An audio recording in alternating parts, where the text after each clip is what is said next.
Welcome to the Slop Farm. Enjoy the video. You have fresh batteries, the TV on, and the code list ready. Now begin. First, hold the remote's power or setup button until the LED lights. This primes the remote. Next, enter the manufacturer code if you have it. Entering a code skips searching and completes programming faster. If your remote uses a mode key like TV, press that first. Once done, confirm the LED behavior.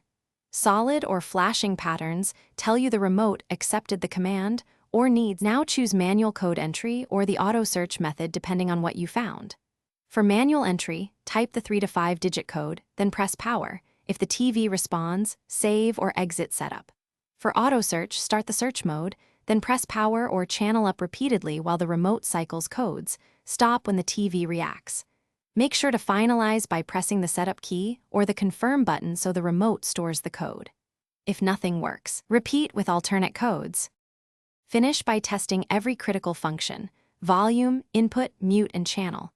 If one control fails, re-enter a different saved code for that device. Some brands split functions across codes. Once everything works, lock or save the code and write it on the remote or phone so you can reprogram later. If programming fails, reset the remote to factory, swap batteries, and rerun the auto search. This fixes most problems. Finally, try an alternate code list or the manufacturer's universal code if issues persist. Thanks for watching. Consider subscribing if we helped you today.